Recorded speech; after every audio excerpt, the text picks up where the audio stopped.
Baik, sekali lagi saya ingin ucapkan selamat malam, shalom.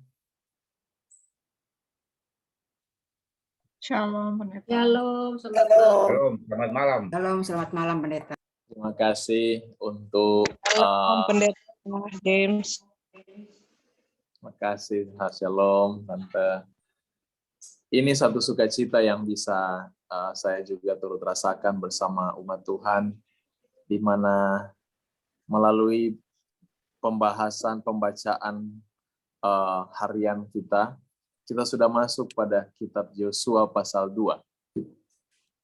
Kemarin kita sudah bahas mengenai ulangan pasal sampai ulangan pasal 29, sambungan berkat dan kutuk, yang dihubungkan dengan peristiwa Gunung Ebal dan Gunung Gerizim. Dan pada pasal 30 ini, di sana perikop diawali dengan kata pulih setelah tobat. Di ayat 2 kita perhatikan di sana dia katakan begini, dan ini menjadi janji. Jadi bagi kita yang suka belajar, saudara-saudara yang sering duduk di kaki Tuhan, boleh mengklaim janji ini. Kata-katanya begini, ini janji Tuhan.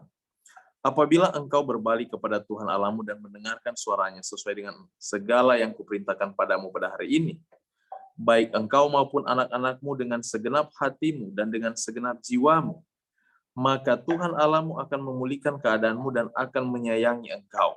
Pause dulu sampai situ.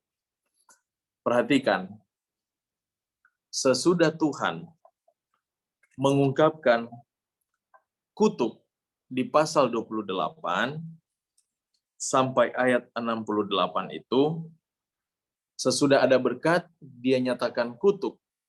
Tetapi di pasal 29 dan pasal 30 adalah ungkapan pembaharuan. Karena demikian sifat Tuhan.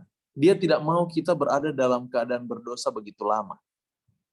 Dalam keadaan susah karena kutuk itu begitu lama. Dia tidak mau kita lakukan itu. Dia tidak mau kita berada di dalam posisi itu.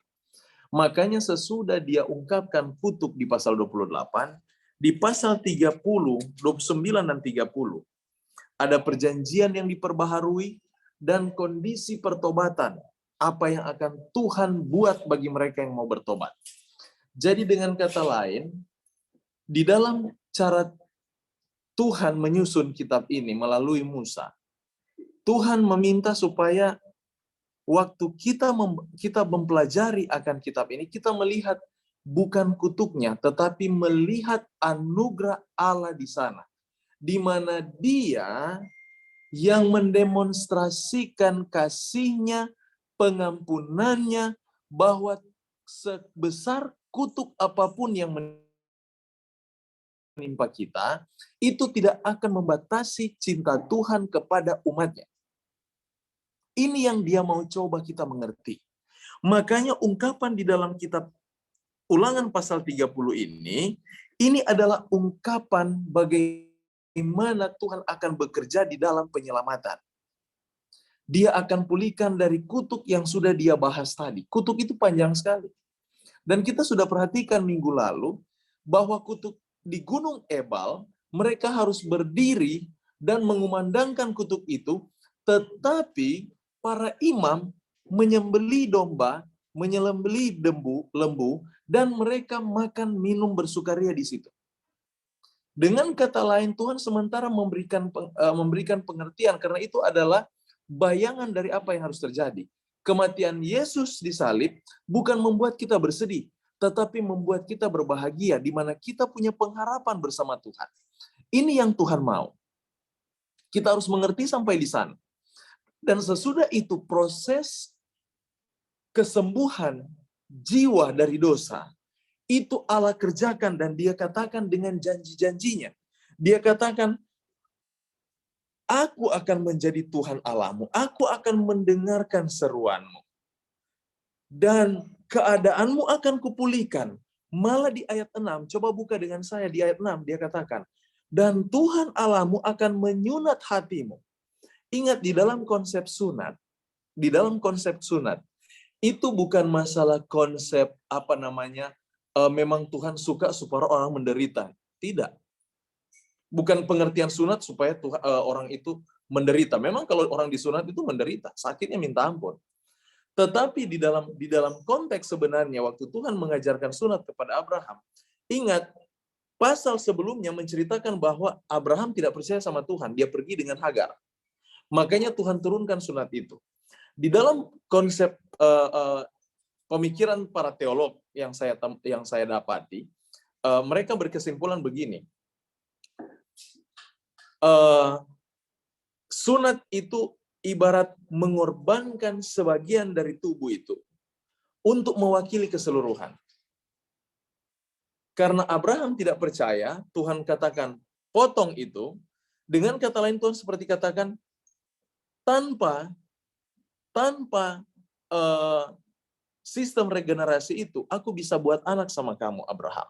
Jadi, konsep sunat adalah konsep meninggalkan kesalahan, mengeluarkan kesalahan itu dari tubuh.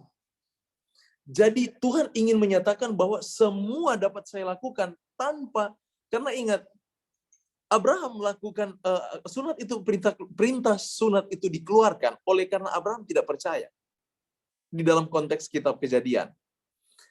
Makanya ketika Tuhan ungkapkan di dalam kitab Ulangan, dan Tuhan Allahmu akan menyunat hatimu, itu dia secara pengertian yang dia ingin ungkapkan bahwa hati kita yang lama akan dia keluarkan, dia potong sebagian, keluarkan itu. Makanya tidak heran kalau di dalam konsep sunat itu adalah kebersihan. Ya kan? Bukan lagi berbicara masalah agama kalau kita sunat hari ini. Tidak. Tapi berbicara mengenai kebersihan. Tetapi di dalam kitab Perjanjian Lama ini, konsep itu bukan hanya berbicara mengenai kebersihan jasmani, tapi itu berbicara mengenai teologianya. Teologianya adalah sebagai satu simbol di mana Tuhan mengeluarkan sebagian dari tubuh untuk menyatakan bahwa dia dapat melakukan sesuatu bagimu. Karena dari Abraham ya, Tuhan bilang, katakan, potong itu untuk menyatakan, karena sebagian mewakili keseluruhan. Ingat pemikirannya. Sebagian mewakili keseluruhan. Jadi dengan kata lain, Tuhan katakan, potong sebagian, itu mewakili keseluruhan. Dengan kata lain, tanpa sistem regenerasi, saya bisa buat anak bagimu. Dia punya pengertian demikian. Datang di Ulangan, waktu Tuhan katakan, aku akan sunat hatimu. Sebenarnya Tuhan juga sementara mengatakan, aku mengeluarkan jadi mengeluarkan sebagian untuk mewakili keseluruhan. Jadi hati yang lama akan kuperbaharui. Sederhana kita mengerti konsep ini, Tuhan yang akan mengerjakan di dalam setiap hati yang mau bertobat untuk menjadikan manusia itu baru sepenuhnya. Jadi Tuhan mengubah, bukan mengubah karakter kita. Dia mengubah hati kita, karena hati ini yang menentukan karakter. Dia tidak bisa mengubah performa kita. Tapi dia lebih dahulukan mengubah hati kita. Karena penghakiman Tuhan terletak di hati. Itulah mengapa tidak heran kalau kitab Roma pasal 2, dia catat bahwa Tuhan itu di akhir zaman ketika Tuhan datang kedua kali. Roma pasal 2, ayat yang ke-15. Ayat 16, dia katakan begini. Hal itu akan nampak pada hari bila mana Allah sesuai dengan Injil yang kuberitakan akan menghakimi segala sesuatu yang tersembunyi di dalam hati manusia oleh Yesus Kristus. Jadi Tuhan, penghakiman yang dia akan lakukan adalah dimulai dari hati. Dan pekerjaan ini dia sudah ungkapkan di dalam kitab Taurat ini. Kitab Musa ini. Untuk menyatakan bahwa pekerjaan pertobatan Tuhan akan awali semuanya dari hati. Jadi siapa yang mau bertobat, siapa mau berubah, dia bukan hanya berubah dalam perilaku, tetapi dia akan berubah di dalam cara berpikir. Lihat itu. Ini cara kerja Tuhan. Makanya Tuhan katakan, aku akan menyunat hatimu dan hati keturunanmu. Sehingga engkau mengasihi Tuhan Allahmu. Perhatikan bahasanya. Aku menyunat hatimu sehingga engkau mengasihi.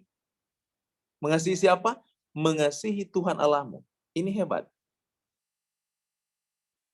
Jadi tujuan Tuhan menobatkan kita, bukan kita menjadi baik. Mungkin saudara heran loh, kenapa Pendeta James ngomong kayak gitu? Tujuan Tuhan membuat orang bertobat untuk mencintai Tuhan. Karena kalau kita tidak pernah mencintai Tuhan, tidak ada kuasa pertobatan sama sekali. Kebaikan yang kita ciptakan menjadi kebaikan sama dengan orang yang tidak percaya Tuhan.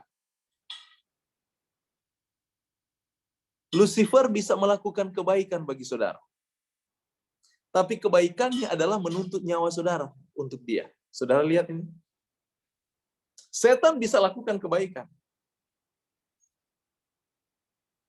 Yesus saja ditawarkan kebaikan. Ingat pencobaan di padang gurun? Saya mau tanya, yang ditawarkan setan kebaikan atau keburukan?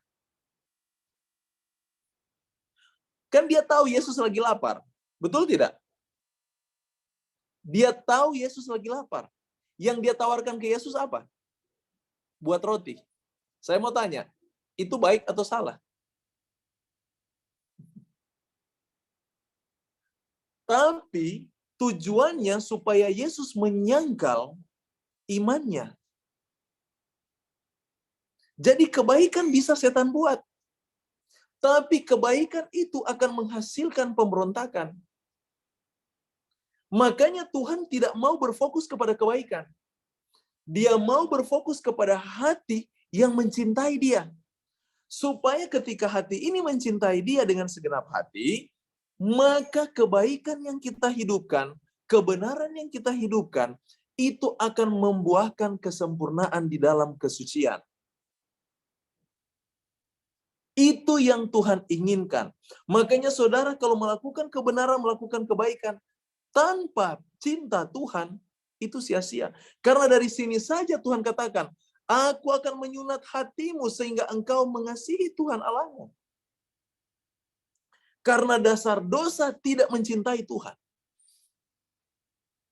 Kita harus belajar menumbuhkan cinta itu hari demi hari. Dan di ayat 14 dia katakan begini. Firman ini sangat dekat denganmu. Firman ini sangat dekat kepadamu. Saya lompat-lompat ayat ini, tetapi saya bawa dalam satu pemikiran, satu perikop, satu konteks. Dia katakan, firman ini sangat dekat kepadamu. Firman yang mana? Firman yang sebelumnya. Sehubungan dengan perintah kasih kepada Allah supaya engkau memperoleh hidup. Perintah ini yang dia mau. Dan dia katakan, ini sangat dekat kepadamu. Jadi perintah ini bukan jauh. Dalam mulutmu dan dalam hatimu untuk dilakukan. Jadi orang Kristen tidak ada kata tidak mungkin untuk menjadi benar. Tidak ada kata tidak mungkin untuk menjadi suci. Karena Tuhan katakan itu sangat dekat denganmu, itu ada di mulutmu, itu ada dalam hatimu. Karena kenapa? Karena Tuhan yang mengerjakannya di dalam engkau. Itulah mengapa Tuhan katakan, aku akan memberikan rohku kepadamu. Supaya apa yang aku lakukan, engkau akan dapat lakukan. Tujuan Tuhan, dia akan membentuk kita menjadi serupa dengan dia. Ini tujuan Tuhan. Sebenarnya konsep pemikiran ini bukan nanti muncul di perjanjian baru. Kalau kita di perjanjian baru, ini yang kita kenal konsep pembenaran oleh iman. Tetapi konsep ini sudah ada di perjanjian lama. Cuma di masa itu mereka tidak belajar dengan dalam. Makanya jangan heran ketika saudara baca nanti lebih ke depan, kemurtatan demi kemurtatan yang terjadi di bangsa ini. Mengapa terjadi kemurtatan? Karena mereka tidak pahami maksud Tuhan. Tetapi kita di masa saat ini, sementara menanti kedatangan Tuhan kedua kali, kebenaran itu yang dinubuatkan oleh Daniel pasal 12. Buka dengan saya dengan Daniel pasal 12. Daniel pasal 12. Coba buka dengan saya. Kitab Daniel pasal 12. Apa yang dia katakan di sana? Sehubungan dengan keadaan nubuatan. Coba tolong baca dengan saya. Daniel pasal 12.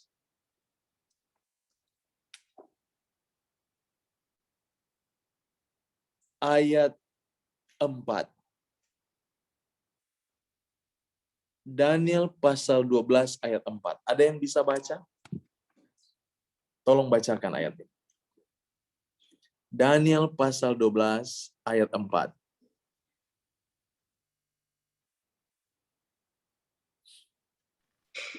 Saya baca Pak Pendeta. Ya, silakan Pak Dokter. Daniel 12 ayat 4. Tetapi engkau, Daniel, sembunyikanlah segala firman itu dan teraikanlah kitab itu sampai pada zaman akhir zaman. Banyak orang akan menyelidikinya dan mengetahui akan bertambah. Kenapa dia bergema suara ya? Iya. Pengetahuan akan bertambah. Di dalam terima kasih Pak Dr. John. Pengetahuan dalam konteks ayat ini adalah bukan pengetahuan ilmu pengetahuan. Bukan pengetahuan sains yang dimaksudkan. Di dalam konteks ayat ini adalah pengetahuan kebenaran. Pengetahuan kebenaran sejak 2300 petang dan pagi tutup atau kebenaran atau nubuatan 2300 petang dan pagi. Selesai itu, dia katakan, pengetahuan itu akan bertambah. Tutup nubuatan 2300 petang dan pagi. Yang kita tahu itu berakhir perhitungannya tahun 1844. Dari perhitungan masa perintah pertama Raja Artasasta. Itu kita akan bahas di dalam Daniel pasal 7 dan pasal 11. Nah, sesudah tutup masa ini, 2300 petang dan pagi, pengetahuan itu akan bertambah. Tapi bukan pengetahuan sains yang dimaksudkan. Pengetahuan kebenaran. Makanya itu yang saya katakan. Di dalam kitab Ulangan, pengetahuan itu sudah ada. Hanya mereka tidak memahaminya. Tapi kita saat ini, sejak Alkitab itu dipelajari lebih dalam, sampai abad 21 ini, pengetahuan itu makin diperluas. Karena mengapa? Yesus segera datang. Dan tuntutan untuk hidup kudus itu semakin erat. Makanya Tuhan bukakan setiap kebenaran itu untuk dapat kita selami dan kita mengerti, dan kita bisa melihat bagaimana konsep keselamatan yang dimaksudkan Tuhan. Jadi konsep keselamatan bukan melalui usaha, tetapi itu adalah pekerjaan ilahi dalam jiwa. Itu adalah hasil hubunganmu dengan Tuhan. Itu adalah hasil cintamu kepada Allah. Karena Tuhan yang akan membuat hati kita mengasihi Dia. Karena itu konsep pertobatan yang sesungguhnya. Orang yang bertobat adalah orang yang mengasihi Tuhan. Dan dia menyerahkan segenap hatinya, rasa percayanya kepada Tuhan. Ayat 16 dia lanjutkan di ayat itu, dia katakan, karena pada hari ini aku memerintahkan padamu untuk mengasihi Tuhan. Perhatikan, diulangi kata mengasihi Tuhan. Dengan hidup menurut jalan yang ditunjukkannya. Dan berpegang pada perintah, ketetapan, dan peraturannya. Cara kita mengasihi Tuhan bukan kita menyanyi, haleluya Tuhan saya mencintaimu. Mengasihi Tuhan bukan direfleksikan dari engkau tata ibadahmu, dari caramu berdoa. Mengasihi Tuhan direfleksikan dari karaktermu. Tabiat itu yang menjadi pola utama. Refleksikan mengenai kasih Allah, kasih kepada Tuhan. Makanya Tuhan katakan, kasihilah Tuhan Allahmu dengan segenap hatimu, dengan segenap jiwamu, dengan segenap akal budimu. Dan kasihi sesama manusia. Ingat, kasih sesama manusia itu dapat kita lakukan kalau kita sempurna di dalam mengasihi Allah. Karena waktu kita mengasihi Allah, dia katakan, engkau akan menurut jalan yang ditunjukkannya padamu dan berpegang pada perintahnya. Ingat perintah Tuhan mengenai apa? Perintah Allah mengenai mengasihi sesamamu. Jadi namanya kita mengasihi Tuhan yang tidak kelihatan, kita akan mengasihi orang yang kelihatan. Tidak mungkin kita tidak mengasihi yang kelihatan, yang tidak kelihatan, namun kita dapat mengasihi yang kelihatan. Tidak mungkin. Yang benar kalau kita sanggup mengasihi yang tidak kelihatan, berarti kita sanggup mengasihi yang kelihatan. Jadi tidak ada orang dia katakan bahwa aku mencintai Tuhan tapi aku membenci saudaranya. Makanya Yohanes katakan, orang seperti ini adalah pembohong. Mereka tidak hidup dalam kebenaran. Karena bagaimana mereka dapat mengasihi Allah yang tidak kelihatan, namun mereka dapat mengasihi yang kelihatan? Tidak mungkin. Makanya untuk mencintai sesama, supaya kita mencintai sesama itu dengan sempurna, kita mencintai Tuhan dulu dengan sempurna. Dan itu secara otomatis mengalir, karena ingat, kita hidup di atas dunia ini. Kita bersosial satu dengan yang lain. Makanya itu yang membedakan kebaikan orang Kristen dengan kebaikan orang ateis. Kebaikan orang ateis tidak berdasarkan kasih kepada Allah, makanya kebaikan mereka dibuat-buat. Kalau mut-mutan, kalau engkau berbuat baik, mereka buat baik. Kalau tidak, mereka balas dendam. Tapi kebaikan orang Kristen datang dari ketulusan karena dia mencintai Tuhan yang tidak kelihatan. Makanya mengalir kasihnya itu kepada orang yang dia lihat. Saudara-saudaranya di sekitarnya. Sampai musuhnya pun akan dia cintai. Karena itu refleksi dari kasih kepada Allah. Ini rumus yang Tuhan sudah tanamkan di dalam kitab Ulangan pasal 30 ini. Dengan demikian dia katakan, engkau akan diberkati. Engkau akan dekat dengan dia. Dan di pasal 31, Tuhan memilih Yosua untuk menggantikan Musa. Tuhan pilih Yosua. Dan ingat Yosua di masa itu, umurnya bukan muda amat, tetapi jauh di bawah Musa. Makanya Tuhan katakan, kuatkanlah dan teguhkanlah hatimu. Jangan takut, jangan gemetar karena mereka, sebab Tuhan Allahmu dialah yang berjalan menyertai engkau. Ini janji yang Tuhan berikan kepada Yosua. Ketika Yosua merasa tidak mampu untuk menghadapi atau untuk memimpin umat. Dan Tuhan memberikan kepastian kepadanya. Secara kontekstual, ayat ini tepat karena ini diberikan kepada Yosua yang merasa tidak yakin dengan keadaannya. Tetapi janji ini juga tidak tarik kemungkinan dari, maksudnya tidak terlepas dari kita. Yang ketika kita di dalam kehidupan kita kadang-kadang merasa tidak mampu. Dia yang berjanji kepada Yosua, dia yang sama yang akan berjanji kepada kita. Dan di pasal 31 ini dilanjutkan dengan nyanyian Musa. Ingat, di atas gunung Musa bernyanyi. Sesudah dia bernyanyi, dia beristirahat. Ingat, Yesus juga melakukan hal yang sama. Sebelum dia dibawa di Golgota, di dalam kitab Yohanes, dia bernyanyi bersama mereka. Coba buka dengan saya, kitab Yohanes. Dan saudara baca. Jadi peristiwa Musa dengan peristiwa Yesus memiliki persamaan. Dan Yohanes catat, waktu mereka di atas gunung,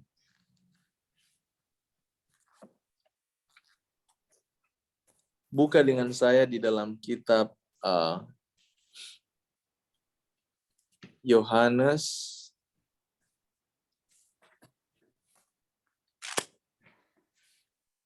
sebentar.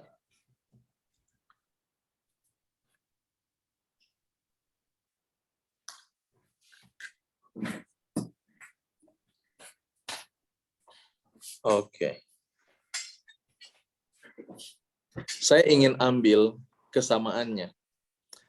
Bukan di Yohanes, buka aja Matius pasal 26 ayat 30. Coba tolong bukai Matius 26 ayat 30.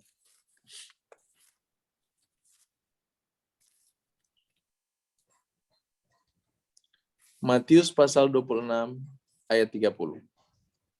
Ada yang bisa baca? Sesudah menyanyikan nyanyian pujian, pergilah Yesus dan murid-muridnya ke Bukit Zaitun. Terima kasih, Bu Dian. Sesudah Yesus menyanyi, dia pergi ke Bukit Zaitun. Di sana dia ditangkap. Dan akhirnya disalibkan di Golgota. Musa melakukan hal yang sama. Sebelum dia meninggal, dia di atas gunung, dan dia bernyanyi di sana. Tetapi nyanyian Musa, kalau saudara baca nyanyian Musa, nyanyian yang dia nyanyikan adalah nyanyian pujian, nubuatan, sehubungan dengan perjalanan bangsa Israel. Saya senang ada satu janji yang dia ungkapkan di dalam kitab pasal 32 ini, kitab Ulangan. Dia katakan begini, sebab Tuhan, di ayat 35 kita mulai, hakulah dendam dan pembalasan. Ini lagu Musa. Dia menyaksikan kebaikan-kebaikan Tuhan. Dan dia katakan, hakulah dendam dan pembalasan. Pada waktu kaki mereka goyang sebab hari bencana bagi mereka telah dekat. Akan segera datang apa yang telah disediakan bagi mereka. Sebab Tuhan akan memberi keadilan kepada umatnya. Dan akan merasa sayang kepada hamba-hambanya. Apabila dilihatnya bahwa kekuatan mereka sudah lenyap. Dan baik hamba maupun orang merdeka sudah tiada. Saudara, lagu Musa ini, kalau saudara ikuti baik-baik pernyataan-pernyataan, ungkapan-ungkapan di lagu ini, dia sementara menguraikan bagaimana belas kasih Tuhan kepada bangsa yang tegar tengkuk seperti ini. Yang ketika mereka sudah melakukan kesalahan, mereka bertobat, tetap dia dengar lagi. Dia kembalikan haknya. Ini yang saya sering jabarkan mengenai kata pengampunan. Pengampunan dengan memaafkan itu berbeda. Kalau pengampunan mengembalikan hak. Banyak orang katakan, sudah pendeta saya sudah maafkan sama dia. Tetapi tidak akan kedua kali dia lakukan itu sama saya. Saya tidak akan kedua kali lagi saya melakukan hal yang sama-sama dia. Yang penting saya sudah maafkan dia, tapi saya tidak akan bersahabat dengan dia lagi. Banyak orang seperti itu. Itu bukan mengampuni. Itu hanya sampai memaafkan. Dan kalau memaafkan, setan juga melakukan hal yang sama. Tapi yang Tuhan tuntut bukan memaafkan, dia tuntut adalah pengampunan. Pengampunan adalah mengembalikan hak.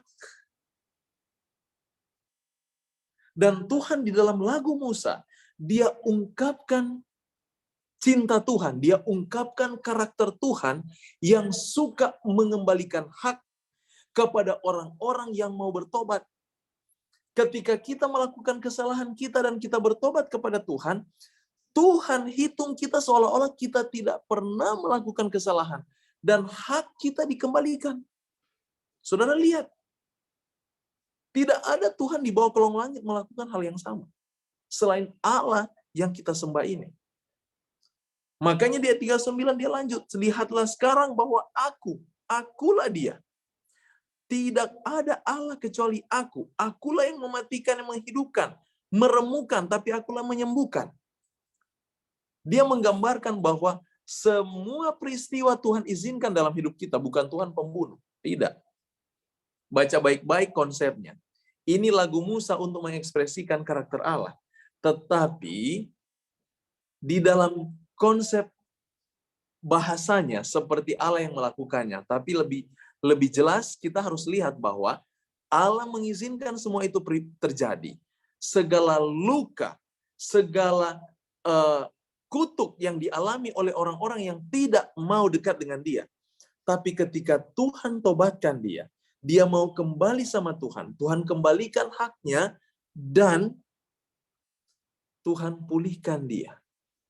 Bukan hanya dia ampuni, tapi dia pulihkan dia sama sekali. Makanya waktu Yesus menyembuhkan orang, apa yang dia katakan? Dosamu sudah diampuni. Imanmu menyelamatkanmu. Mengapa?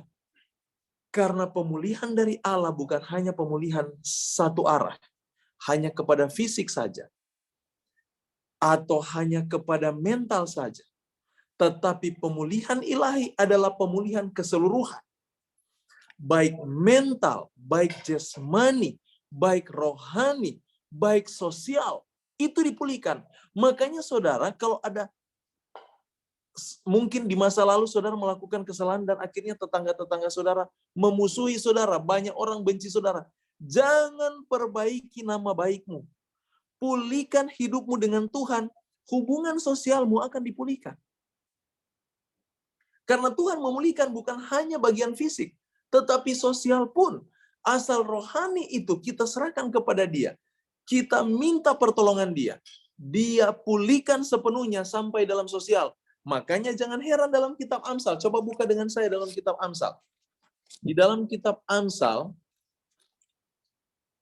Amsal pasal 16 ayat 7. Coba tolong baca ayat 16, Amsal 16 ayat 7. Apa Tuhan katakan di sana? Ini janji juga. Amsal 16 ayat 7. Relasi dengan lagu Musa ini. Ada yang bisa baca? Tolong bacakan.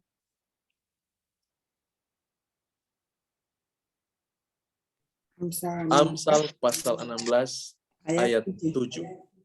Jikalau Tuhan berkenan kepada jalan seseorang, maka musuh orang itu didamaikannya dengan Dia. Jika Tuhan berkenan pada jalan seorang, musuh orang itu didamaikan dengan Dia. Saudara lihat, Tuhan kalau memulihkan, dengan musuh saudara Dia tarik kembali. Didamaikan. Jadi pendamaian itu datang dari pihak Allah, bukan datang dari pihak kita. Kadang-kadang kita suka memperbaiki nama baik kita. Oke, kita perbaiki bagaimana. Semakin kita perbaiki nama baik, semakin banyak bohong yang kita lakukan. Bukan sedikit orang mempertahankan nama baik, kebohongan yang diaburkan. Yang akhirnya dia menciptakan dosa-dosa yang baru. Ini dampak karena menjaga nama baik dan ingin memulihkan nama baik. Jangan pernah mau memulihkan diri sendiri. Nama baik itu izinkan Tuhan yang kerja. Makanya tugas kita kembali kepada Tuhan. Dan Dia akan kerjakan bagiannya. Tugas kita hanya bertobat. Bertobat artinya meninggalkan segala perilaku-perilaku yang. Makanya Musa waktu dia jabarkan ini mengingatkan bangsa Israel, karena bangsa Israel mereka berpikir bahwa perbuatan itu akan menyelamatkan mereka, akan memperbaiki akan segala kehidupan mereka. Tetapi tidak demikian konsep yang Tuhan tanamkan. Dia hanya minta kasihi dia, cintai dia dengan segenap hati, engkau datang kepadanya dan hidup dengan dia, dan dia akan pulihkan engkau. Hanya itu panggilan yang dia berikan. Dan di pasal 33 dilanjutkan, sesudah di ayat 44, ada nasihat Musa, dan Musa selesai dia meninggal. Di pasal 33, dia berkati seluruh umat bangsa ini, umat Israel. Setiap suku, dia ungkapkan berkat-berkat kepada mereka, dan pasal 34 baru dia meninggal.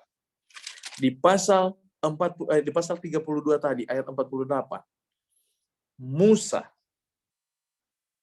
dia mengetahui bagaimana dia akan meninggal. Dan saudara, coba saudara bayangkan, kalau saudara tahu saudara akan meninggal, bagaimana perasaan?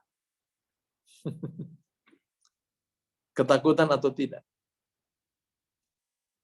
Tapi coba perhatikan karakter Musa dalam cerita ini. Dia santai. Tidak ada ketakutan sama sekali. Dia hanya berpikir dia akan istirahat. Demikian orang yang memiliki hubungan erat dengan Tuhan. Kematian bukanlah menjadi satu ketakutan. Tetapi dia akan berpikir itu satu istirahat yang sementara. Saudara lihat, sebenarnya kalau kita di dalam rumah duka, bagus sekali kalau kita bahas di dalam cerita ini. Di ujung atau penghujung kehidupan Musa. Dan Musa memberkati mereka sebelum dia meninggal. Dan ini kebiasaan para bapa. Kebiasaan para bapa. Mulai dari Abraham, Ishak, Yakub. Perhatikan mereka setiap mereka mau meninggal. Mereka tinggalkan berkat bagi anak-anak mereka.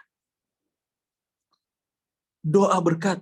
Dan Yusuf, Yakub, sesudah dia memberkati cucu-cucunya, dia tarik kakinya dan dia beristirahat. Itu ungkapan Alkitab. Saya kadang-kadang, bukan kadang-kadang, seringkali saya bacain dan saya renungkan. Saya berpikir juga, saya bilang, Tuhan, saya mau mati seperti mereka. Di umur yang suntuk, dan saya masih sempat memberkati keturunan saya. Baru saya beristirahat. Ini satu kemuliaan. Makanya Musa sebelum dia meninggal, dia berkati dulu umatnya. Dan saya mau katakan ini, kalau saudara perhatikan perjalanan mereka sebelumnya, untuk memberkati umat itu sudah pekerjaannya setiap hari. Makanya Tuhan izinkan dia sebelum dia meninggal, dia harus berkati dulu umatnya. Memberkati umat bukan karena sudah ajalnya menanti. Memberkati umat waktu ketika dia akan meninggal dan Tuhan tidak. Tuhan akan menghargai hidupmu dari hari ini, apa yang engkau lakukan. Kalau dari hari ini kita sudah terlatih memberkati umat, mendoakan umat-umat, saudara-saudara kita seiman. Kalau kita sudah biasakan ini, sampai mati pun Tuhan akan izinkan kita sebelum mati, kita akan memberkati dulu. Jadi dengan kata lain, hidup mati kita akan menjadi berkat bagi orang lain. Karena itu prinsip kekristenan. Kita hidup bukan untuk diri sendiri, kita hidup untuk orang lain. Kita hidup untuk menjadi berkat bagi orang lain. Saudara dipanggil menjadi anggota gereja Kristen, pengikut Kristus. Bukan dipanggil untuk menjadi hanya untuk hura-hura saja, berkumpul-kumpul ria dengan saudara-saudara seiman. Tidak, Anda dipanggil untuk menjadi berkat. Dan Musa di dalam cerita ini, dia nyatakan itu, bahwa dia pun sampai mati, sebelum dia tarik nafas yang terakhir, ungkapan berkat yang dia ungkapkan. Dan selesai ungkapan berkat itu, di pasal 34, maka matilah Musa hamba Tuhan itu di tanah Moab, ayat 5 kita lihat. Dan dikuburkannya lah dia. Siapa yang kuburkan Musa? Perhatikan ayat 6. Dikuburkannya, nya di sini Tuhan. Tuhan kuburkan Musa. Sekarang saya mau tanya. Saudara pernah lihat Tuhan menguburkan orang? Ini pertanyaan sederhana. Kalau manusia menguburkan manusia pakai cangkul, iya kan? Gali lubang. Tapi perhatikan kalau Tuhan menguburkan manusia. Yang digambarkan dalam kitab Ulangan ini, dituliskan Tuhan menguburkan Musa. Bagaimana Tuhan menguburkan Musa? Buka dengan saya di dalam kitab Yudas. Tolong buka kitab Yudas. Ayat 1, pasal 1, ayat 9. Karena Yudas hanya satu pasal. Yudas ayat 9. Ada yang bisa baca? Tolong bacakan ayat ini.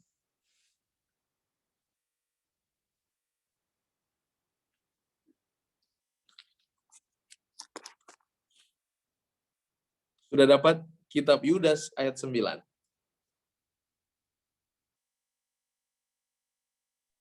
Saya baca, Pak, ya. Yudas 1. Ya, silakan. Kok ada yang baca? Silakan Ibu Hani. Oh ya, demikian firman Tuhan.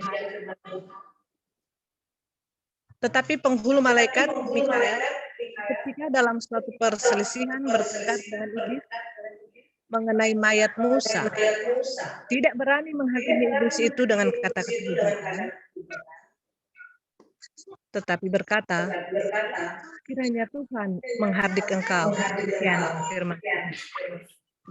Terima kasih Bu Hani. Perhatikan cerita ini. Ada terjadi pertengkaran antara iblis dengan Tuhan. Jadi sebenarnya itu tidak dicatat di kitab Ulangan, tapi itu dicatat di kitab Yudas. Jadi di dalam ungkapan Musa dikuburkan Tuhan, dia tidak kubur secara harafiah. Kenyataannya waktu Yesus dimuliakan di atas gunung, siapa yang turun? Elia dan siapa? Musa. Saya mau tanya, apa Musa dikuburkan? Tidak. Mengapa ini menjadi perselisihan? Karena mayat Musa akan diangkat Tuhan ke sorga dan dibangkitkan di sana. Itu logik kita berpikir. Kalau kita lihat ayat-ayat ini. Elia diangkat secara hidup-hidup ke sorga. Betul kan? Sekarang pertanyaan, kan Musa mati di sini? Iya. Betul tidak? Kan Musa mati. Nah, kalau dia mati, hilang lagi. sekarang waktu Yesus dimuliakan, turun 2 orang, Musa dengan Elia. Sekarang saya mau tanya, di mana dia dibangkitkan? Saudara lihat, makanya ungkapan kitab Yudas pasal 1 ayat 9 ini, dia memberikan clue atau dia memberikan gambaran sehubungan dengan peristiwa apa yang terjadi dengan mayat Musa.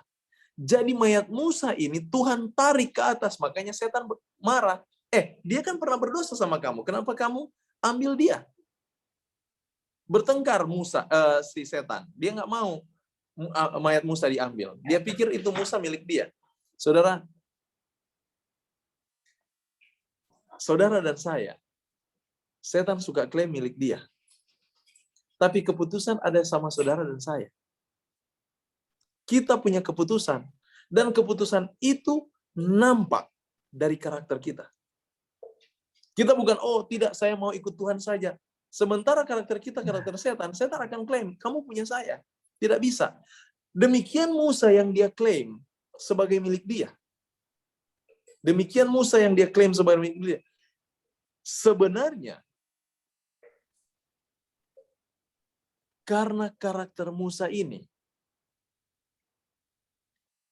yang waktu dia memukul batu karang itu, ini yang menjadi permasalahan setan di sana. Karena hanya di situ Musa dipersalahkan. Tapi Tuhan, ingat, di dalam cerita ini, Musa sendiri menyanyikan kebaikan Tuhan. Musa sendiri yang menuliskan kebenaran-kebenaran mengenai konsep keselamatan yang Tuhan sudah ajarkan. Musa sendiri kenal bahwa keselamatan itu adalah hak Tuhan. Dan Musa tidak ambil alih. Dia tidak mengambil keuntungan dari hal-hal itu. Dia hanya pasrahkan hidupnya sama Tuhan, dan Tuhan yang menentukan bagi hidupnya. Makanya jangan heran kalau Musa ditarik. Dan sesudah dia diambil, makanya tidak ada dalam catatan di mana kuburnya Musa sampai saat ini. Tidak ada catatan, satu pun tidak ada.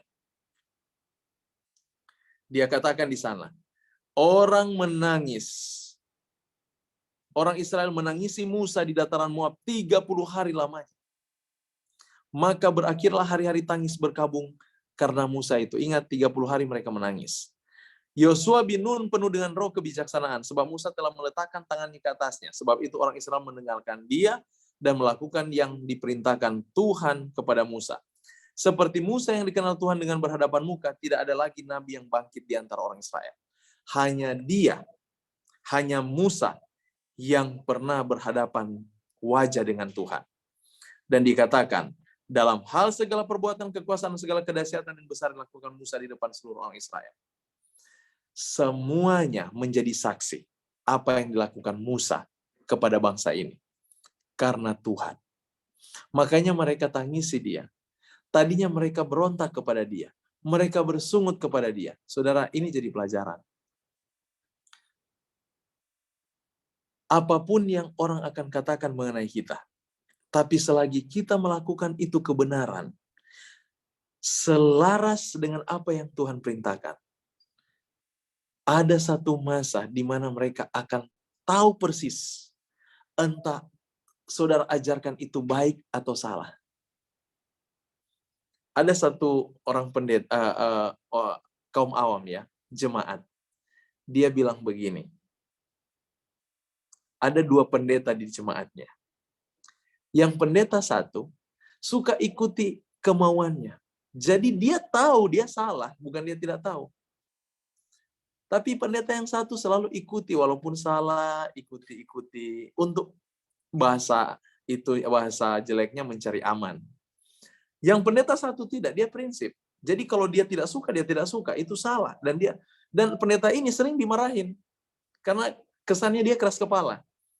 Padahal dia benar. Tetapi pengakuan dari anggota ini, dia lebih cinta pendeta yang keras kepala ini. Dalam konteks keras kepala ya. Padahal dia mendidik yang benar. Di dalam konteks orang ini, dia salah. Salah waktu saat itu. Karena namanya dia cinta dosa, semua kebenaran akan dilihat salah. Tetapi ada satu masa ketika dia beristirahat, bukan kematian ya, dia mungkin tidur, dia akan renungkan apa yang dilakukan orang ini benar. Saudara dan saya melakukan hal yang sama. Kita dapat menilai mana yang benar, mana yang salah. Walaupun waktu kebenaran itu dipampangkan, kita marah-marah. Tetapi ingat, ada masa di mana Roh Kudus akan bekerja untuk menyatakan bahwa hal itu adalah benar. Musa ditangisi karena mereka sadari kebenaran-kebenaran yang diajarkan. Kadang-kadang nanti ditangisi kebenaran itu nyata ketika orang itu sudah tidak ada. Jangan heran waktu Yesus masih hidup, pertentangan kiri kanan datang kepadanya, dimaki, diludahi. Tetapi sesudah dia mati dan terangkat ke sorga, dalam satu hari catatan kitab suci, catatan kitab Kisah Para Rasul, 3.000 orang bertobat. Saudara lihat. Jadi perbuatan yang benar yang kita hidupkan hari ini, yang dihina, jangan kita kecil hati. Maju terus. Saudara bisa dihina, bisa dimaki. Tetapi ingat satu hal, dari pelajaran kitab Ulangan ini, akhir dari pelajaran ini, ada tangisan yang dikeluarkan, tangisan penyesalan atas perbuatan-perbuatan yang mereka lakukan terhadap Musa. Di situ mereka melihat, malah dicatat di sana akhirnya waktu Yosua memimpin mereka melihat Yosua seperti melihat Musa. Lihat itu. Mereka bukan melihat Musanya, tapi mereka melihat karakternya. Karakter ini yang menjadi pola. Makanya kalau kita hidupkan karakter Kristus, saudara ketika tidak ada, dan saudara sudah turunkan karakter itu kepada generasi berikutnya, orang akan sanggup lagi melihat Yesus dalam hidup orang itu. Demikian kehidupan kita, karakter itu dia turun-temurun. Makanya perbuatan yang kita lakukan hari ini itu menentukan generasi 100 tahun ke depan. Jangan kita sia-siakan hidup kita hari ini. Karena itu menentukan generasi ke depan. Saya hanya mau ingin di dalam kitab Yosua, ketika kita masuk dalam kitab Yosua, pasal 1 dan 2. Saya ingin membacakan janji Tuhan lagi. Dia katakan di ayat 3, dari ayat 5. Seorang pun tidak akan dapat bertahan menghadapi engkau seumur hidup. Perhatikan. Ini janji yang Tuhan sudah ungkapkan kepada Yosua ketika ada dengan Musa. Tapi ketika Musa tidak ada, janji ini dikumandangkan kembali. Ini Tuhan mengajarkan kepada kita, jangan pernah kita bosan untuk mengingatkan orang di dalam kesalahan mereka. Jangan pernah bosan untuk mengumandangkan berkat-berkat itu kepada orang lain juga. Ulang-ulangi itu. Tuhan saja sudah katakan itu waktu Musa masih hidup. Dia katakan kembali ketika Musa mati. Dan dia katakan kepada Yosua, seorang pun tidak akan dapat bertahan menghadapi engkau seumur hidup. Saudara, orang dikuasai Tuhan, orang dikuasai Roh Kudus, kata-katanya, tingkah lakunya yang akan membuat orang lain takluk. Saudara itu dihormati, saudara itu dihargai. Bukan masalah saudara itu pintar, tidak. Saudara akan dihargai, saudara itu akan dihormati dalam perkataan perbuatan saudara. Sedangkan saudara hanya diam, mereka akan segan dengan saudara. Hanya satu rahasianya. Dia katakan, kalau roh Tuhan ada besertamu. Roh Tuhan ada beserta kita, bahasa kita, watak kita, perilaku kita, itu akan membuat orang takluk. Bukan dengan bahasamu yang besar, suaramu yang keras, untuk membuat orang diam. Ingat waktu Yesus ada di Ka'bah dan dia membersihkan Ka'bah. Dia tidak teriak seperti saudara nonton film. Dia banting-banting mejanya, teriak seperti orang gila. Seperti orang yang sudah kerasukan mental. Tidak demikian Yesus. Kalau saudara baca baik-baik kitab Yohanes, dia itu hanya berdiri di gerbang pintu. Dan orang semua diam tercengang melihat dia sebagai satu sosok yang seolah-olah dia adalah orang yang akan menghakimi mereka. Tapi walaupun memang dia menghakimi mereka. Tetapi wataknya membuat mereka gentar. Demikian watak orang benar. Setiap kehidupan dia dalam perawakannya akan memantulkan citra ilahi yang memiliki prinsip-prinsip yang benar. Orang-orang ini tidak dapat dibayar. Mereka tidak dapat disogok. Karena roh Allah ada dengan mereka. Makanya ungkapan Tuhan kepada Yosua, dia katakan, orang akan gentar menghadapi engkau. Karena demikian rumus rohani. Bukan dia melihat engkau, dia ketakutan karena melihat wajahmu seperti menyeramkan. Tidak. Malah wajah kita yang lemah lembut itu akan menakuti mereka. Saya punya kesaksian sedikit sebelum kita tutup. Ada teman saya seorang misioneri. Orangnya dekat dengan Tuhan. Dan saya memang katakan dia dekat dengan Tuhan. Saya tidak pernah dengar dia menyanyi lagu selain lagu-lagu himnal. Itu pertama. Kalau saya dengan dia, pasti lagunya. Dan dia tersenyum terus. Setiap kali saya tidur dengan dia, saya selalu bangun, dia lagi berdoa. Ini manusia pendoa. Dan saya kenal persis dia. Satu kali dia ditawan, dihadang oleh orang mabuk. Ini terjadi di Manado. Banyak orang mabuk di jalan ya.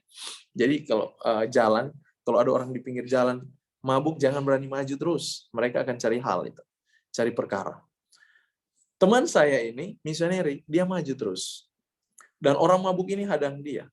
Pingin pukul dia, tetapi sambil terhuyung dia perhatikan teman saya ini hanya senyum-senyum saja. Dan dia diam. Dan orang mabuk bilang begini sama dia. Saya mau pukul kamu. Saya mau bunuh kamu. Itu bahasa orang mabuk ini. Ini kesaksian teman saya. Dan saya pikir benar apa yang diungkapkan ayat ini. Teman saya jawab seperti ini. Saya layak untuk dibunuh. Saya layak untuk disakiti. Tidak apa-apa. Karena saya orang berdosa. Sakiti saja. Dia bilang begitu, bayangkan. Ini keberanian seorang rohaniawan. Dan dia lanjut. Tapi yang akan lebih sakit, orang yang sudah mati buat saya. Orang mabuk ini langsung diam. Siapa maksud kamu? Dan dia bilang, Yesus. Orang mabuk ini langsung peluk dia dan menangis. Tadinya geram wajahnya ingin memukul sahabat saya ini. Dan teman saya bilang sama saya, James, saya kasihan melihat dia. Jadi dia tidak rasa takut sama sekali. Saya kata, kamu tidak takut? Dia hanya ketawa dengan saya. Dia katakan, saya tidak takut sedikit pun. Karena saya siap mati. Ini orang mabuk pakai pisau lagi. Ada pisau di samping itunya, celananya. Tapi ditutup dengan baju. Dan dia tahu. Makanya orang mabuk ini berani bilang, saya mau bunuh kamu. Tetapi dalam peristiwa ini saya mengerti. Kalau kondisi kita dengan Tuhan itu baik, orang sejahat apapun dapat ditaklukkan hati mereka. Dan itu setiap perilaku kita mengandung janji. Makanya Tuhan katakan, mereka tidak akan dapat bertahan dengan engkau. Seperti aku menyertai Musa, demikian aku menyertai engkau. Aku tidak akan membiarkan engkau dan tidak akan meninggalkan engkau. Diulangi ungkapan ini. Dan ini berlaku bagi saudara dan saya. Malam hari ini, dalam pembelajaran ini, kita boleh melihat bagaimana Tuhan bekerja di dalam keselamatan dan bagaimana perlindungannya itu terjadi dalam hidup kita. Saya tadi baru pulang dari rumah teman saya yang suaminya seorang Konghucu. Dan saya kaget. Teman saya ini seorang wanita ya. Dia tunjukkan rekaman kepada saya. Mereka satu kali memanggil dewa. Dan sahabat mereka ini kerasukan dewa. Dan dia ceritakan, dan dia rekam, dan saya lihat memang orang kerasukan. Suaranya seperti robot, saudara. Saya bilang, dia tahu kamu rekam? Dia bilang, dia tidak tahu. Saya diam dan pura-pura memandang. Padahal handphone saya pasang. Dan saya melihat bagaimana setan membodohi orang-orang ini. Bapak ini terpaku dan selalu iya. Sementara setan ini seperti raja.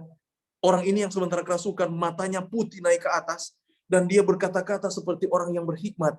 Dan saya lihat di handphone ini, karena dia yang rekam secara langsung. Dia cerita bersaksi sama saya. Dan saya lihat pekerjaan setan ini. Betapa hebat penipuan yang dilakukan. Betapa hebat penipuan yang dilakukan. Untuk membodohi manusia seperti itu. Suaranya seperti suara robot, matanya sementara naik ke atas, dan dia katakan seperti ini. Ada terang dalam pikiranmu, berjalanlah di terang itu. Saudara, yang dia lakukan adalah hal-hal yang baik. Seolah-olah dia ini orang suci, karena dia berlaku seperti dewa. Ingat, saudara, teman saya ini Buddha. Jadi mereka percaya sekali dengan hal itu. Tetapi saya melihat ini pekerjaan setan yang paling hebat. Bukan saya katakan setan itu hebat, tetapi penipuannya, kalau kita umat Tuhan kurang berhubungan dengan Tuhan, kita tidak memperhatikan apa yang dinyatakan dalam cerita-cerita ini, kita akan lebih mudah ditipu. Dia datang dalam bentuk dewa, dia datang dalam bentuk orang rohaniawan, dia datang dalam bentuk orang suci, orang saleh, dan tidak ada berkas sedikit pun. Dan lebih lucu, dia menjadi dewa, tetapi dia buat mereka bertengkar. Dia katakan di situ ada suami istri, dan dia katakan, hai kamu suka selingkuh, saya tahu selingkuhan kamu. Dan istrinya sampai diam, ketahuan akhirnya suaminya ternyata selingkuh. Siapa yang kasih tahu? Setan, yang berlagak seperti orang suci. Makanya saudara, kalau ada orang kerasukan, kalau saudara punya dosa, selesaikan. Jangan sampai dipermalukan, saudara. Makanya dalam cerita ini, ini hanya sebagai kesaksian yang saya ingin ungkapkan di sini. Apa yang Tuhan nyatakan ketika dia katakan, aku yang akan melindungimu, aku yang akan memberkatimu, aku yang akan menjagamu, aku yang akan membuat engkau bertobat, aku yang akan membawa engkau kepadaku, aku yang akan membuat engkau mengasihiku. Semua pekerjaan Tuhan, tugas kita hanya satu, serahkan hidupmu kepadanya, dan dia akan bekerja. Hanya dengan hal yang sederhana itu, keselamatan itu kita dapat peroleh hari ini sampai selamanya. Kiranya pelajaran ini boleh membawa hati pikiran kita boleh lebih dekat dengan Tuhan. Itu yang bisa saya jabarkan dari bacaan kita selama ini. Di pasal 2 saya belum jabar sedalam mungkin. Saya akan lanjutkan ini minggu depan karena kita kehabisan waktu. Di pasal 2 ada hal-hal yang penting yang ingin saya jabarkan di sini. Dan kita lebih banyak lagi membaca, lebih banyak berserah, dan lihat nilai-nilai rohani yang Tuhan inginkan kita mengerti. Supaya hidup kita lebih dekat dengan Dia. Semakin kita belajar, semakin kita mencintai Dia. Saudara, ini satu hal yang saya mau katakan.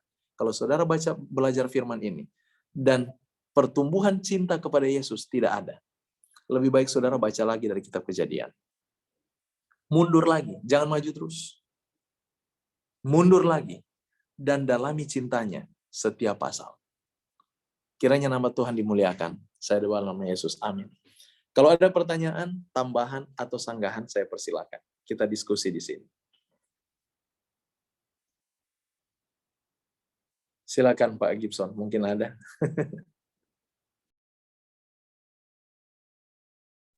Baik, sebenarnya bagi saya hanya pertanyaan dalam hati.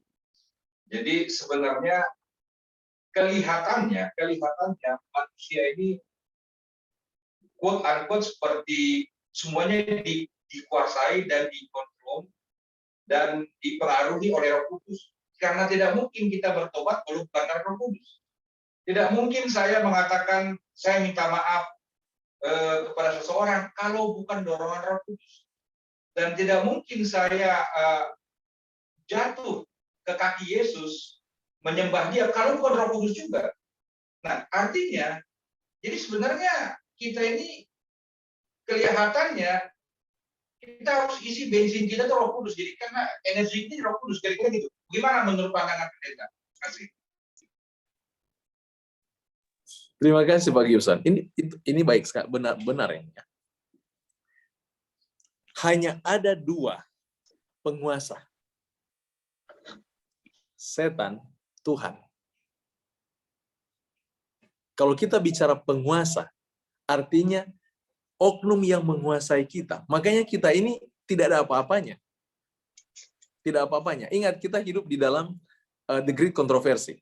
Pertentangan besar antara baik dan jahat. Kita hanya satu yang kita punya. The power of choice. Betul tidak?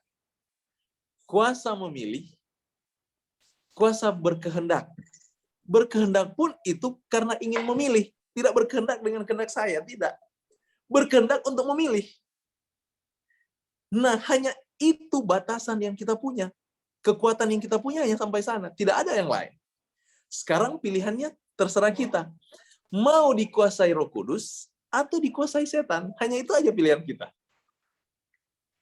Ketika kita memilih kuasai Roh Kudus, ya terima segala kebaikan yang kita akan lakukan itu, memang Roh Kudus akan buat. Makanya bersukacita kita kalau kita hidup di dalam kebenaran-kebenaran ini.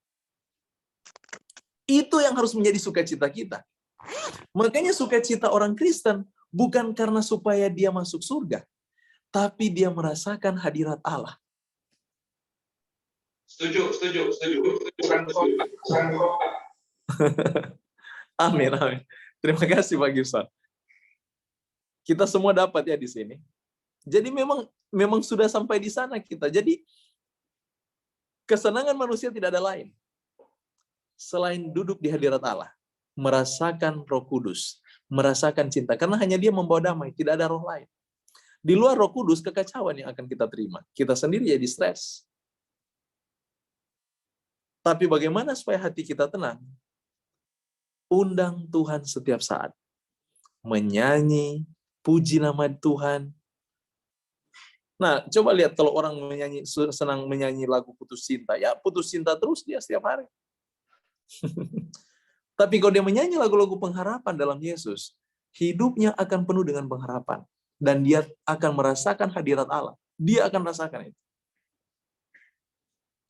Kelihatan dari buahnya, dia akan damai. Karena itu memang buah roh. Buah di mana roh ada tinggal dengan kita. Itu otomatis kedamaian itu keluar. Karena memang kita senang dengan Tuhan. Hanya itu kan tujuan, hanya itu pilihan kita. Aku pilih dengan Tuhan. Aku pilih cinta Tuhan. Aku pilih percaya Tuhan. Aku pilih dengan Tuhan, hadirat Tuhan. Titik. Tidak ada yang lain.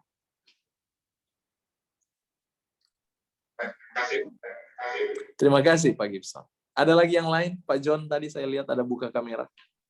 Silakan Pak John. Ada tambahan, pertanyaan atau sanggahan?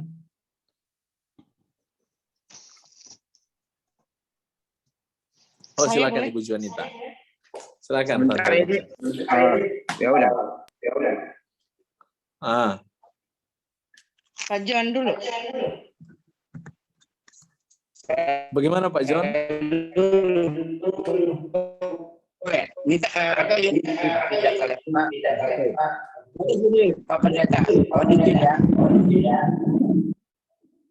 Ini saya balik menjadi Tuhan kepada ya, kita lihat di situ di pasal 17 ayat 7. Jadi Tuhan kepada Abraham bahwa dia tuh harus disunat. Jadi. Nah, ini pakaian pasal kita. Apakah sebelumnya Abraham, Nuh dan segala macam sebelumnya itu orang-orang yang sebelum Abraham itu belum disunatkan atau sudah disunat? Belum dong. Karena perjanjian karena Abraham itu perjanjian baru dibuka di Kejadian 17 ayat 1. Kemudian diangkat di angka 7. Jadi di situ disebutkan bahwa Taurat ini harus dibuka atau dibaca 7 tahun sekali. Jadi pertanyaan saya, baru 7 tahun baru dibuka, dibacakan kepada umat. Nah, itu pertanyaan saya berikutnya. Kemudian saya hanya perlu itu aja, aplikasi saya ini, bahwa jenazah Musa ini, ya, setelah tadi Pak Pendeta bahas dari Yudas, baru saya ngerti bahwa kenapa jenazah ini dan jenazah Musa ini tidak bisa diketemukan. Karena tadinya kayak sebenarnya sudah diangkat oleh Tuhan sama-sama dengan Elia. Saya sudah tangkap itu. Dulu pernah saya tanyakan juga pada Pak Pendeta, pada yang lain ya, Bapak Pendeta James, bahwa dia hilang aja begitu hilang. Padahal ini diangkat kalau dari Yudas. Itu bagus sekali. Saya baru dapat itu ya. Ya, jadi apa namanya, itu aja dulu pertanyaan saya, Pak. Itu yang lainnya mungkin sudah banyak itu. Jadi yang pertama tadi itu mengenai orang-orang sebelum Abraham. Sudah disunat belum? Dan apakah Abraham juga disunat enggak? Terima kasih Pak Pendeta. Terima kasih Pak John. Sebelum perintah sunat itu dikumandangkan di pasal 17, tidak ada sunat sebelum itu. Sunat itu ketika pasal 17 muncul. Mengapa ada sunat? Karena ada pasal 16, pengkhianatan ketidakpercayaan Abraham dan dia pergi dengan Hagar, ya kan? Itu kan rentetan peristiwanya. Iya. Jadi tidak ada sunat sebelum itu. Makanya sunat menjadi perjanjian, tanda perjanjian. Kalau saat ini kita sekarang ibaratnya sudah digantikan dengan baptisan. Baptisan itu menjadi tanda perjanjian. Kalau dulu tanda perjanjiannya sunat, kalau sekarang baptisan. Apa namanya, konsep tujuannya itu sama untuk perjanjian. Untuk masuk di dalam perjanjian bersama umat, mereka harus disunat. Untuk masuk kepada perjanjian bersama umat, mereka juga harus dibaptiskan. Sama dia punya konsep berpikir. Jadi yang kedua, iya, dapat ya Pak John? Ngerti ya? Iya, saya udah ngerti. Terima kasih. Yang kedua itu yang kedua, angka 7. Angka 7 yang lalu yang kita Taurat ya, di Taurat. Angka 7 di mana, Pak Dok? Di Taurat, di setiap 7 tahun Taurat itu dibacakan. Oh iya. Memang sudah seperti yang lalu saya sudah pernah bahas juga, itu angka 7 itu adalah angka kesempurnaan. Mengapa angka kesempurnaan itu dilihat dari kitab Kejadian? Ketika Tuhan selesai 6 hari pekerjaannya. Tes. Kedengaran ya? Iya. Kedengaran saya. Oke. Sesudah 6 hari penciptaan, dalam segala kebaikan, datang hari ke-7 sebagai kesempurnaan dari segala kebaikan 6 hari itu. Makanya dari teologi inilah kita tahu bahwa angka 7 adalah angka kesempurnaan Tuhan. Karena di sana Allah memberkati, Allah menguduskan. Di angka 7 itu. Makanya tidak heran. Ya, bagaimana Pak John? Maksud saya Pak Pendeta, kenapa Taurat baru dibacakan 7 tahun? Kenapa 7 hari atau setiap minggu atau apa? Boleh tunjukkan ayatnya? Di mana ayatnya tadi? Itu di ayat Kejadian Keluaran. Sunat.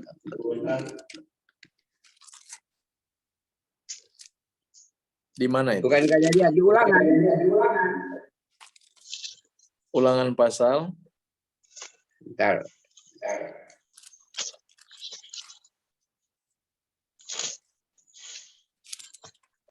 Lupa lagi. Nih, 31 pasal 8. Pembacaan hukum Taurat setiap 7 tahun. Ulangan pasal berapa? Ulangan 31 ayat ke-9 sebenarnya. Setelah hukum Taurat itu dituliskan, Musa diberikannya lah kepada imam-imam Bani Lewi yang mengaku tabut perjanjian Tuhan. dan kepada segala tua-tua Israel. Dan Musa memerintahkan pada mereka, demikian, pada akhir 7 tahun, pada waktu yang telah ditetapkan dalam tahun penghapusan hutang, yakni hari raya Pondok Daun, apabila seluruh orang Israel datang menghadap hadirat Tuhan Allahmu di tempat yang akan dipilihnya, maka haruslah engkau membacakan hukum Taurat ini di depan seluruh orang Israel. Seluruh bangsa itu berkumpul, laki-laki, perempuan, dan anak-anak, dan orang asing. Ini bukan hukum Taurat, ini dibacakan setiap 7 tahun.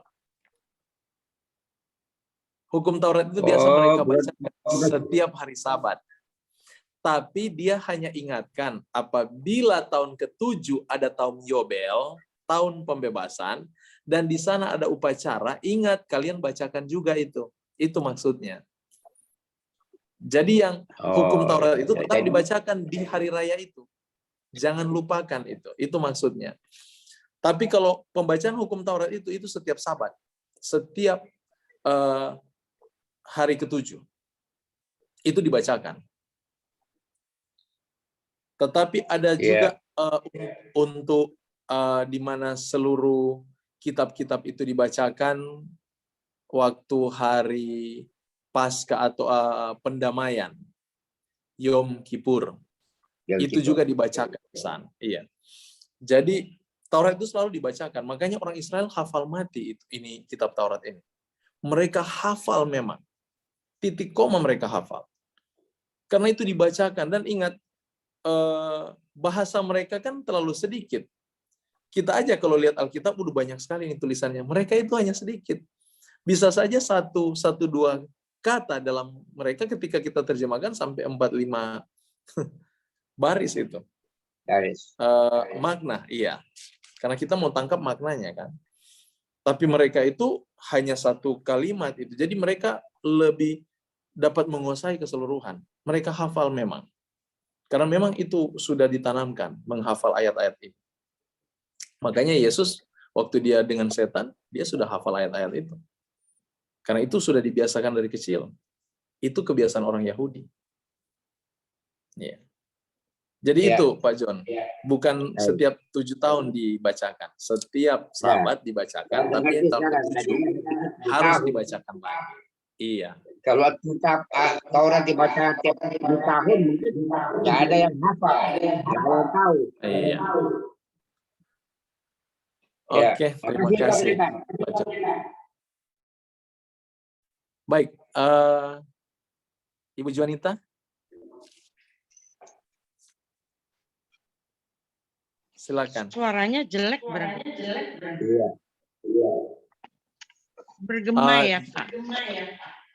Kalau saya di sini jelas nggak? Jelas, Pak Kalau Pendeta. Pak Cuma Pendeta sih jelas. Oh, cuma bergema ya? Yang bergema justru Oke, mungkin Ibu Juanita boleh. Kalau sama saya jelas. Kalau dari Pak Pendeta enggak bergema. Enggak, saya dengarnya bagus sekali. Iya.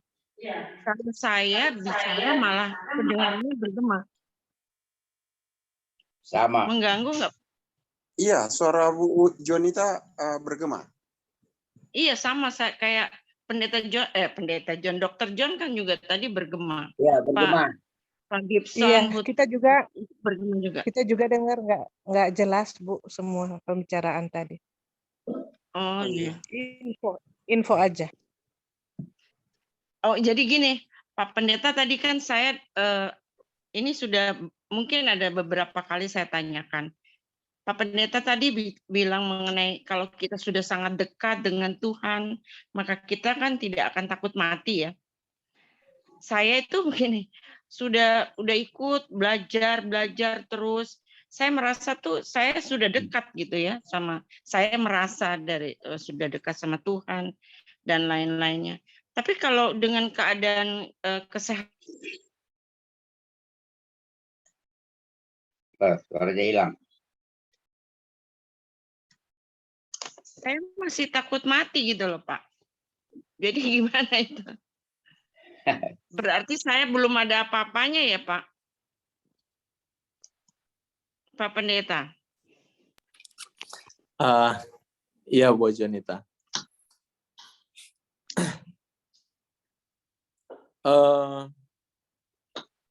Saya tidak tahu ya, psikolognya itu pengaruh juga di psikolog mungkin, psikologis kita, mental kita berpikir. Tetapi memang hukum rohaninya, kalau kita betul-betul cinta Tuhan, memang itu hilang secara otomatis. Jadi dengan kata lain, bukan saya katakan ya mungkin masih ada dosa yang harus, bukan itu ya. Tetapi kita harus lebih banyak kaji kaji hubungan kita dengan Tuhan. Kadang-kadang kalau kita dekat dengan Tuhan pun kita berdoa, seringkali kita berdoa tanpa kita sadari yang kita tonjolkan kemauan kita, keinginan kita. Ya kan? Dan tanpa kita sadari ketika kita selalu menonjolkan keinginan kita sementara membentuk buah cinta diri di sana. Sehingga roh pengorbanan itu belum keluar dari jiwa kita. Dan itu yang akan meresahkan jiwa. Itu yang akan menimbulkan ketakutan.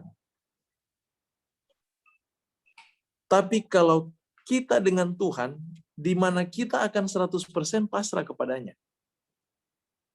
Ketika kita pasrah sepenuhnya dengan Dia, kita mencintai Dia dengan cinta yang sesungguhnya, saya rasa tidak lagi. Saya juga secara pribadi ya, ada titik-titik di mana kalau saya kurang berhubungan dengan Tuhan, kadang-kadang saya takut-takut. Iya, serius saya katakan ini. Tapi kalau hubungan saya lagi intim dengan Dia, intim, memang ketakutan saya hilang sama sekali. Dan saya bisa rasa itu. Hilang ketakutan. Makanya mungkin benar juga ya kalau Ibu Jonita katakan, mungkin hubungan saya belum dengan Tuhan. Ya, kita yang tahu ya, Ibu Jonita juga yang tahu. Jadi dengan kata lain, bagaimana keintiman kita dengan Dia? Kita punya pengertian mengenai cintanya. Jadi bukan lagi kita berfokus ke diri sendiri. Aduh, saya sakit. Aduh, saya begini. Jangan berfokus kepada diri. Alihkan pikiran, berfokus dulu untuk memperhatikan cinta Tuhan di dalam setiap segi. Ini bukan saya mencoba mengajarkan, tetapi ini yang saya alami. Kalau saya merasa sakit, saya mengalihkan pikiran saya bukan kepada sakit lagi. Tapi saya mengalihkan pikiran saya kepada Tuhan, dan saya suka menyanyi dengan Dia. Saya rasa damai itu. Saya menyanyi, saya berdoa. Dari dulu waktu saya masih kecil juga, kalau saya sakit, saya sering panggil mama saya, bacakan ayat. Dan dia suka bacakan Alkitab sama saya, dan saya rasa tenang sekali. Tenang sekali. Sampai tidak ada rasa ketakutan walaupun saya sakit. Pernah saya sakit parah. Sampai tetangga bilang, James, kamu hampir lewat. Sampai begitu mereka ngomong. Tapi saya nggak tahu kalau saya sudah parah separah itu. Tapi selama saya sakit, saya menikmati hidup dengan mama saya yang selalu di samping saya dan bacakan saya firman. Dia tidak menceritakan firman, dia hanya baca doang.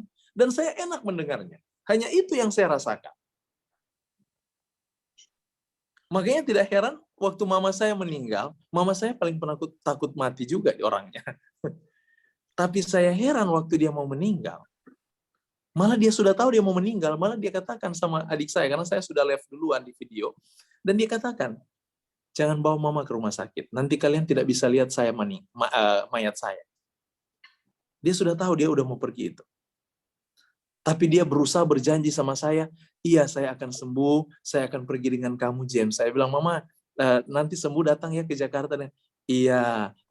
Padahal dia, waktu saya live, dia bilang sama adik-adik saya, jangan bawa saya, karena saya pesan bawa ke rumah sakit. Tapi dia tidak mau. Dan tante saya bilang, sebelum dia meninggal, dia suruh tante saya putar lagu rohani.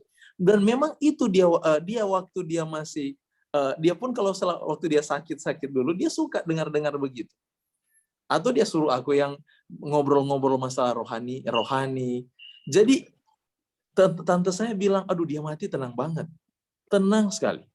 Tidak ada ketakutan. Oma saya demikian. Paling penakut sakit karena takut mati. Tapi saudara, saya mau katakan ini. Sebelum dia mati, kesaksian dari tante saya. Karena dari opa, oma sampai mama saya meninggal di tangan tante saya. Jadi dia tahu semua. Dia ceritakan semua sama saya. Dan saya kagum melihat mereka di dalam akhir hidup mereka. Yang tadinya takut, tapi belakangan mereka penuh damai. Di situ saya mengerti. Berarti apa yang janji Yesus katakan, aku akan meninggalkan damai sejahteraku kepadamu, itu akan terpenuhi. Amin. Ketika kita betul-betul menyerahkan hidup kita kepadanya. Itu akan betul-betul terpenuhi. Makanya lihat para rasul, tidak ada ketakutan dalam hati mereka. Sampai Yakobus sudah mau dipenggal sekalipun, dia hanya tersenyum. Paulus, semuanya tidak ada ketakutan, tapi damai sejahtera. Dan damai sejahtera itu pemberian, Tante. Itu pemberian. Jangan kita pikirkan itu. Itu pemberian. Yang kita hanya lakukan adalah menjalin hubungan intim dengan Yesus dulu. Kalau ketakutan karena sakit itu, ya bagaimana, Tante? Karena pengalaman saya itu mungkin masih terbayang-bayang ya. Suami saya itu cara meninggalnya suami saya itu yang paling saya takuti gitu loh. Seperti itu. Jadi sendiri atau gimana karena waktu kena COVID ya. Jadi itu yang saya takuti. Jadi masih trauma. Tapi sebetulnya saya mendekatkan diri sama Tuhan itu ya perkembangannya itu memang walaupun setiap hari belajar Alkitab, setiap hari ikut Bible study, ikut doa, itu hubungan saya memang saya merasakan makin dekat, makin dekat, makin dekat. Tapi begitu saya kumat, terus saya terpikir, begitu kumat saya terpikir kebayang itu cara meninggalnya suami saya itu, jadi terus ketakutan gitu. Baru sesudah itu baru saya berdoa, sembuh, tenang. Nah itu maksud saya kalau terus-terusan begitu tuh gimana ya? Saya mesti menenangkan diri itu harus seperti apa? Atau mesti melupakan bayang-bayang itu ya Pak Pendeta? Ganti bayangan itu dengan damai sejahtera Tuhan, dengan cinta Yesus. Ganti dulu itu dengan itu. Jadi kalau ketika pikiran datang untuk memikirkan peristiwa itu, ganti dengan peristiwa salib. Bayangkan kematian Yesus yang sendiri dan tergantung, tapi dia penuh dengan pengharapan. Kalau saya secara pribadi, kalau saya sakit ya, secara pribadi ini, terus saya bukan menikmati sakitnya, tapi saya berusaha untuk memikirkan Tuhan. Saya berusaha untuk memikirkan Tuhan. Dan memang itu harus dilatih dari sekarang. Makanya cinta Tuhan itu bukan dibentuk ketika kita dalam keadaan yang sekarat, dalam keadaan yang susah. Tidak. Itu dibentuk saat kita dalam keadaan senang, dalam keadaan suka, dari keadaan makmur seperti saat ini. Bentuk itu dengan Tuhan. Supaya ketika masa-masa sulit itu tiba, tidak akan ada lagi ketakutan.